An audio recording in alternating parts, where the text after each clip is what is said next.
ରାମସୀତାପୁରମ୍ ନାମକ ଏକ ସୁନ୍ଦର ଗାଁଟିଏ ଥିଲା।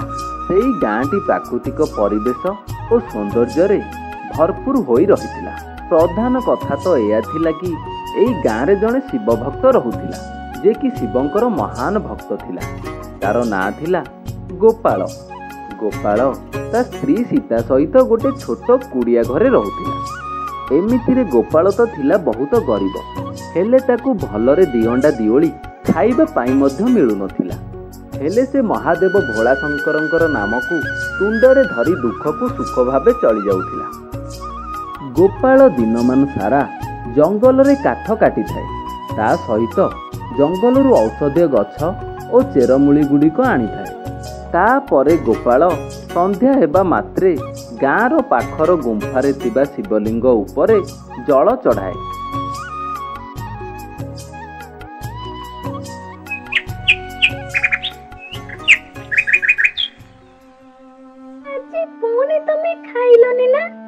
ସୀତା, ଯେପର୍ଯ୍ୟନ୍ତ ଭୋଳାଶଙ୍କର ପ୍ରସନ୍ନ ହେଇନାହାନ୍ତି ସେ ପର୍ଯ୍ୟନ୍ତ ପେଟର ଭୋକ ବ୍ୟର୍ଥ ଅଟେ।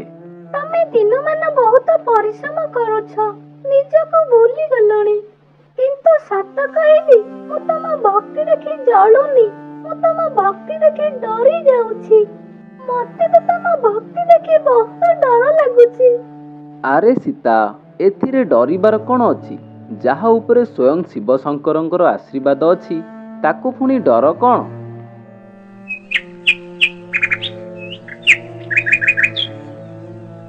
ସେଇ ଗାଁରେ ଜଣେ ଜମିଦାର ଥିଲା, ଯାହାର ନାଁ ଥିଲା ରତନଲାଲ। ତାର ମୁଖ୍ୟ ଉଦ୍ଦେଶ୍ୟ ଥିଲା ଲୋକମାନଙ୍କୁ ଋଣ ଦେବା, ଆଉ ଋଣ ନ ଫେରେଇ ପାରିଲେ ସେମାନଙ୍କ ଠାରୁ ତାଙ୍କ ଜମି ହଡପ କରିନେବା। ହେଲେ ଗୋପାଳର ପରିସ୍ଥିତି ମଧ୍ୟ ସେୟା ଥାଏ। ଆଗରୁ କେବେ ଗୋପାଳ ରତନଲାଲ ଠାରୁ ଋଣ ନେଇଥିଲା, ହେଲେ ତା ଋଣ ନ ଫେରେଇବାରୁ ଗୋପାଳର ଜମିକୁ ସେ ହଡପ କରିବା ଲାଗି ବସିଥାଏ। ଶୁଣ ଗୋପାଳ, ତୁ ମୋ ପଇସା ଫେରେଇବୁନି କି ସୁଧ ଦେବୁନୁ, ତା ଉପରେ ତୁ ଭଗବାନଙ୍କ ଭରସାରେ ବସିଛୁ। ଶୁଣ, ତତେ କହିଦଉଛି, ତୁ ଏଥର ତ ଜମି ପାଖକୁ ଯିବୁନୁ କି ସେ ଜମିରେ ହଳ କରିବୁନୁ। ଆଉ ଯଦି ସେ ଜମି ପାଖକୁ ଯାଉନା, ତତେ ମାରି ସେଇ ଜମିରେ ପୋତି ଦେବି। ତମେ ମାରିଲା ବାଲା କିଏ? ଯଦି ମାରିବେ ଶିବ ମାରିବେ, ଆଉ ଯଦି ରଖିବେ ଶିବ ରଖିବେ। ଏ ଦୁନିଆଟା ତ ତାଙ୍କର, ତାଙ୍କ ଇଚ୍ଛାରେ ତ ଏ ସଂସାର ଚାଲିଛି। ଏ ମାଟି, ଏ ପାଣି, ଏ ଆକାଶ, ଏ ସମଗ୍ର ବିଶ୍ୱ ତ ତାଙ୍କର ସୃଷ୍ଟି ଅଟେ ନା। ହଉ ହଉ, ଯା ଯା, ତୋ ଶିବକୁ କହିବୁ ତତେ ବଞ୍ଚେଇବେ।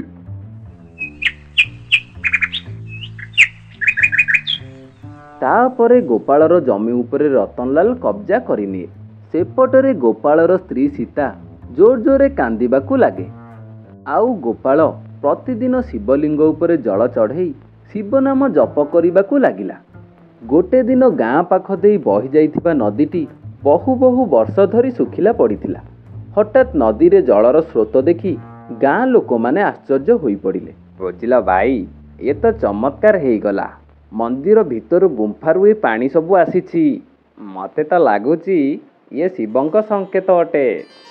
ଆରେ ଭାଇ, ଏ ଆଉ ଗୋପାଳର ଭକ୍ତିର ଚମତ୍କାର ନୁହେଁ ତ? ରାତିରେ ଗୋପାଳ ଶୋଇଥାଏ। ହଠାତ୍ ତାର ସ୍ୱପ୍ନରେ ଭୋଳା ଶଙ୍କର ଦେଖା ଦିଅନ୍ତି। ପୁତ୍ର ଗୋପାଳ, ଶୁଣ, ମୁଁ ତୋର ଭକ୍ତିରେ ବହୁତ ପ୍ରସନ୍ନ ଅଟେ। କାଲି ସକାଳେ ତୁ ଯାଇ ମନ୍ଦିର ପାଖରେ ଥିବା ନଦୀରେ ବୁଡ଼ ପକେଇବୁ, ଆଉ ଯାହା ତୋ ହାତରେ ମିଳିବ ତାକୁ ଉପରକୁ ଆଣିବୁ। ତାପରେ ତୁ ଦେଖିବୁ ତୋ ଜୀବନରେ ତୁ ଯାହା ହରେଇଛୁ ତାକୁ ପୁଣି ଥରେ ଫେରି ପାଇବୁ। ଗୋପାଳ ଏପରି ସ୍ୱପ୍ନ ଦେଖି ହଠାତ୍ ତାର ନିଦ ଭାଙ୍ଗିଯାଏ। ହର ହର ମହାଦେବ, ହର ହର ମହାଦେବ। ସତରେ କ'ଣ ପ୍ରଭୁ ମୋ ସ୍ୱପ୍ନରେ ଆସିଥିଲେ? ମୁଁ ଆଜି ବହୁତ ଖୁସି। ପ୍ରଭୁ ଆଜି ମୋତେ ଦେଖା ଦେଇଛନ୍ତି। ହର ହର ମହାଦେବ, ହର ହର ମହାଦେବ।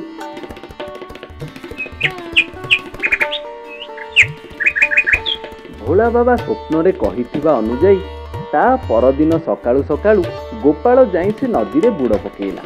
ଯେମିତି ବୁଡ଼ ପକେଇଛି, ତା ହାତରେ ଗୋଟେ ଶିବଲିଙ୍ଗ ଆଉ ସୁନାର ତ୍ରିଶୂଳ ମିଳିଲା।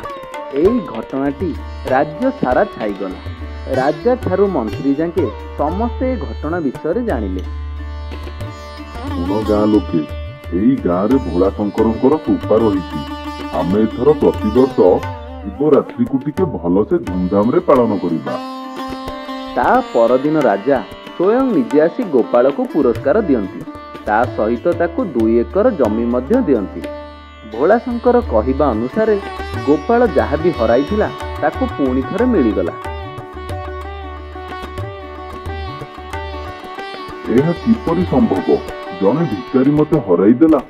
ଶୁଣ, ଶିବଙ୍କ ଭକ୍ତକୁ ଅପମାନ କର ନାହିଁ, ନହେଲେ ତମ ଗର୍ବ, ଅହଙ୍କାର, ଧନ, ରତ୍ନ ସବୁ କିଛି ଜଳିଯିବ। ସେଇଦିନ ରାତିରେ ରତନଲାଲ ଧାନ, ଚାଉଳ, ମୋତି ମାଣିକ ସବୁକିଛି ଜଳିପଡ଼ି ନଷ୍ଟ ହୋଇଗଲା। ତାପରେ ସେ ସେଠାରୁ ଦୌଡ଼ି ଦୌଡ଼ି ଆସି ଗୋପାଳ ପାଖରେ ପହଞ୍ଚିଲା। ମତେ କ୍ଷମା କରିଦିଅ ଗୋପାଳ, ମୁଁ ତମକୁ ବହୁତ ଅସୁବିଧାରେ ପକେଇଛି। ଆଜି ମୁଁ ମୋର ଭୁଲ ବୁଝିପାରିଛି, ମତେ କ୍ଷମା କରିଦିଅ। ଶୁଣ, ଯଦି ତମକୁ ଭୁଲ ମାଗିବାର ଅଛି, ସଚ୍ଚୋଟ ସତ୍ ହୃଦୟରେ ଏଇ ମନ୍ଦିରରେ ଭୁଲ ମାଗ। ଦେଖିବ ଭୋଳା ବାବା ତମକୁ କ୍ଷମା କରିଦେବେ। ତାପରେ ରତନଲାଲ ତାର ଭୁଲ ବୁଝିପାରେ ଆଉ ଭୋଳା ବାବାଙ୍କୁ ଭୁଲ ମାଗେ।